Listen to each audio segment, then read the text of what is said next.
দেখে না চোখ দিয়া। আরে আপনি তো ধাক্কা মারলেন। কি আমি ধাক্কা মেরেছি? 5 মিনিট ওয়েট কর, আমার বয়ফ্রেন্ডকে এখনই ফোন করে ডাকছি, তারপর তোর মজাটা দেখাবে। কি এত বড় সাহস?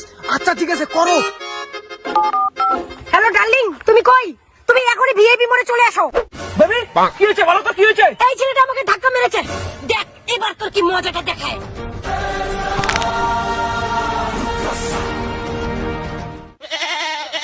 ভাই তুই? আরে দাদা তুই? আরে ভাই হ্যান্ডশেক দে, কেমন আছিস? মাসি কেমন আছে? ভালো আছে, ভালো আছে। এটা তো আমার ভাই হয়, এবার বল। আরে তুমি ওকে মারা বাদ দিয়ে ওর সঙ্গে হাত মেলাচ্ছ কেন? আরে এ তো আমার নিজের মাসির ছেলে, ওকে আমি কিভাবে মারি? কি রে তুই নাকি আমাকে মারবি? তোর বয়ফ্রেন্ড তো আমার ভাই হয়, এবার আমাকে কিভাবে মারবি? ও তোর মাসির ছেলে হয়েছে তো কি হয়েছে, আমার আরো একটা বয়ফ্রেন্ড আছে, দাঁড়া ওকে কল করতেছি। কি তোমার আরো একটা বয়ফ্রেন্ড আছে? হ্যাঁ আছে তো, তোকে দিয়ে আমার পোষাবে নাকি? হ্যালো, তুমি তাড়াতাড়ি ভিআইপি মোড়ে চলে আসো।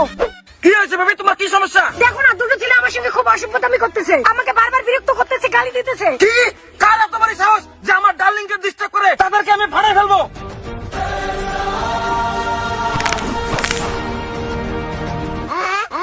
আর দাদা তুই এখানে? আরে ভাই তুই এখানে? বাড়িতে লবণ দিয়ে আসিস? হ্যাঁ দাদা দিয়ে আসছি, আর রান্না হয়ে গেছে, খাবার জন্য তোকে খালি ফোন করবো, তাতে এই শালি ফোন করে ডাকলো। আরে কি হলো, তুমি এদের দুজনকে মারা বাদ দিয়ে গল্প করছো কেন? আরে ওদেরকে আমি কিভাবে মারি? এটা হচ্ছে নিজের দাদা আর ওটা হচ্ছে মাসি তো দাদা। আমি ওদেরকে মারতে পারবো না, বরং ওরা যদি এখন তোকে মারতে বলে তাহলে তোকে এখানেই মেরে ফেলবো। কি রে তুই নাকি আমাকে মারবি? এখন কি করবি?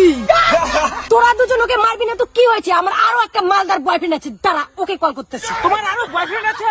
হ্যাঁ, তুমি আমাকে ধোকা দিয়ে দিলে। তুমি আমার সাথেও প্রেম করো, আমার দাদার সাথেও প্রেম করো, তোমার আরো অন্য বয়ফ্রেন্ড আছে? হ্যাঁ হাট, হাট, তোদের দুজনকে দিয়ে আমার পোষাবে নাকি? তোরা দুজনই তো হচ্ছিস একটা করে ভিখারি মাল, শালা ভিখারি মালের আবার বড় বড় লেজ কাট। আর শোন, তোরা দুজনই যতদিন আমাকে শপিং করাতে পারবি আর টাকা পয়সা দিতে পারবি, ততদিনই তোরা দুজনই আমার বয়ফ্রেন্ড থাকবি। আর যখনই তোরা দুজন আমাকে শপিং করাতে পারবি না আর টাকা পয়সা দিতে পারবি না, তখনই তোরা দুজনে আমার ভাই হয়ে যাবি। It's that final. থামুন ম্যাডাম, আপনার যত খুশি বয়ফ্রেন্ড থাকুক আমার কোনো প্রবলেম নাই। আমার ভাইয়ের সাথে ধোকা দিয়েছেন তবুও কোনো সমস্যা নাই, বাট আপনি আমার গায়ে ধাক্কা দিয়েছেন, ওই জন্য ভালোভাবে সরি বলে চলে যান। আমি সরি বলবো না, দাঁড়া তুই 5 মিনিট ওয়েট কর, তারপর আমি তোর মজা দেখাচ্ছি। আচ্ছা ঠিক আছে যাক, তারপর দেখা যাবে কে কত দূর। হ্যালো, তুমি কই? এত দেরি হচ্ছে কেন? তুমি ফটাফট চলে আসো, এই তিনটে ছেলে আমাকে খুব বিরক্ত করতেছে। কি হয়েছে বেবি, তোমাকে কে বিরক্ত করে? তুমি শুধু একবার পারমিশন দাও, তার আমি হাড়গোড় ভেঙে দেবো। এই তিনটা ছেলে আমাকে অনেকক্ষণ থেকে বিরক্ত করতেছে।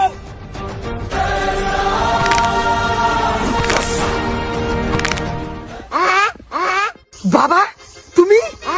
মেশো তুমি?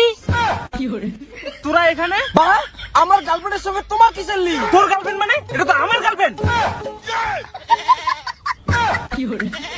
আরে কি হলো, তুমি ওদেরকে মারো। কিভাবে মারি? এই দুটো হলো আমার ছেলে আর ওইটা হলো ভাগ্নে। বাবা তোমার চরিত্র এত খারাপ, তুমি আগে বাড়ি যাও তারপর তোমার হবে। আর ওই শালি এখন তোর মজা দিব, তুই আমার পুরো গোষ্ঠীকে পড়াইছিস। এই ধর।